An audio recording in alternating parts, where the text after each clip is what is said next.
rarely capture the full potential of a console, but in this case, one glorious game did give us a glimpse of the real possibility presented by the PS3. So here is our review of Resistance: Fall of Man.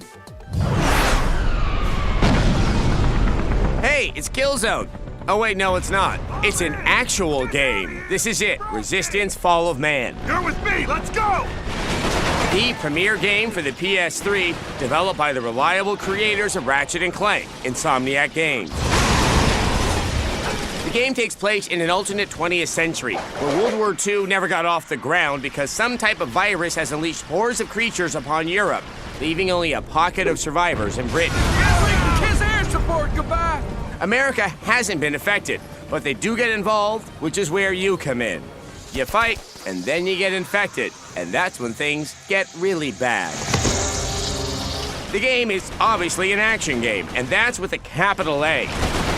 Insomniac has thrown in everything but the kitchen sink, with massive battles, corridor crawls, boss standoffs, weapons, and a wide variety of creatures to square off against. All of this is wrapped up in a package that has some of the best pacing ever in a game of its type. But let's get to one important factor, the graphics. This is standard definition, and it doesn't look like much of an improvement. High def does look significantly better, although it's not close to the now comically overstated promises from Sony. That being said, it's a very attractive game whose look sets an effective mood as the tension increases with each ensuing chapter. And tension is at the heart of the game, as some of the large-scale battles with supporting allies feels hopeless and overwhelming, as inventive munitions scream every which way.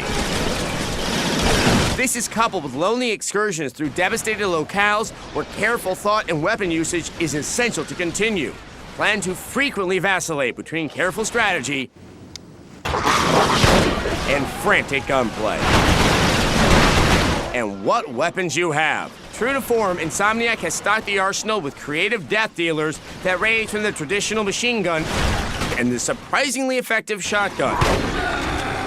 A special note is the auger, which shoots through walls and becomes more powerful coming out of the other side, while also capable of generating a shield through which you can attack your enemies. I want this alternate reality.